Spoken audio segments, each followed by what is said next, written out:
Bonjour, bienvenue dans la petite maison des maths. Aujourd'hui, notion de fonction. Alors, nous allons parler vocabulaire. Moi, j'ai rien compris à ce truc. Notion de fonction. Fonction, revenons à l'origine du mot. Je m'habille en fonction de la météo, je mange en fonction de ma faim, je me presse en fonction de l'heure qu'il est.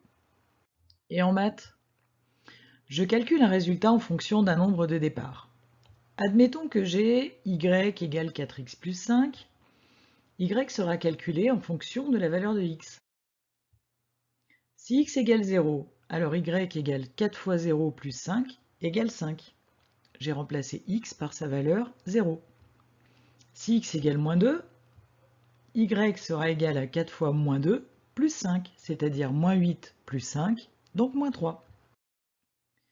Dans l'équation y égale 4x plus 5, on a bien y qui varie en fonction de la valeur de x. On peut écrire que y est calculé en fonction de la valeur de x. Trop long, rappelez-vous, en maths, plus on est flemmard, meilleur on est. Y est calculé en fonction de la valeur de x. Ça donne y égale f de x. On reprend y, f et x. On peut aussi l'écrire de la façon suivante. F de x égale 4x plus 5, c'était notre exemple de tout à l'heure, puisque y égale 4x plus 5. Ou f de point x, cette espèce de flèche bizarre, 4x plus 5. Ça signifie f est la fonction qui à x associe le résultat 4x plus 5. Ces trois écritures signifient la même chose, un peu comme si j'écris maths, maths et maths. C'est le même mot mais écrit différemment.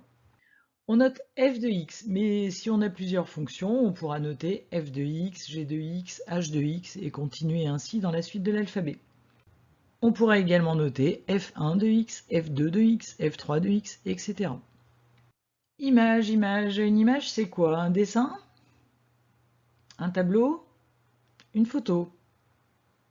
Un dessin, c'est le résultat d'un travail au crayon ou au feutre. Une photo, c'est le résultat d'un travail avec un appareil photo. Un tableau, c'est le résultat d'un travail avec de la peinture et des pinceaux. Mais une image, dans notre cas, c'est le résultat du calcul. Donc y, c'est l'image de x. Si x égale 3, je calcule. Y égale 4 fois 3 plus 5, égale 17. Y est l'image de x, donc 17, c'est l'image de 3 par la fonction 4x plus 5. Puisqu'on a vu que f de x égale y, on peut écrire ici que f de 3 égale 17, en remplaçant x et y par les valeurs. 3 c'était le x, 17 c'est le résultat qu'on a trouvé. Et quand on voit ça, quand on voit f de 3 égale 17, on peut dire que 17 est l'image de 3 par la fonction f. Antécédents, partons d'exemples de la vie ordinaire. Les antécédents médicaux, c'est notre dossier médical, les maladies qu'on a eues avant. Antécédents judiciaires, est-ce qu'on a eu des ennuis avec la justice avant? Je vous le souhaite pas. Et en maths, c'est ce qu'il s'est passé avant. En fait, je cherche le nombre qui est au début, celui qui a permis de trouver le résultat avec le calcul. Donc c'est x. X est l'antécédent de y. Si je reprends notre exemple, f de 3 égale 17. On dira que 3, c'est l'antécédent de 17. C'est le nombre de départ qui a permis de trouver 17 par le calcul. Petite astuce, dans l'ordre alphabétique, on a x, y, z. X, c'est avant y, c'est l'antécédent de y. Y est après x, c'est l'image de x. Mais comment trouver image et antécédent? Dans une prochaine vidéo, on verra comment trouver ou calculer l'image et le ou les antécédents par un graphique, un tableau ou une équation de fonction. Merci beaucoup, à bientôt pour une prochaine vidéo.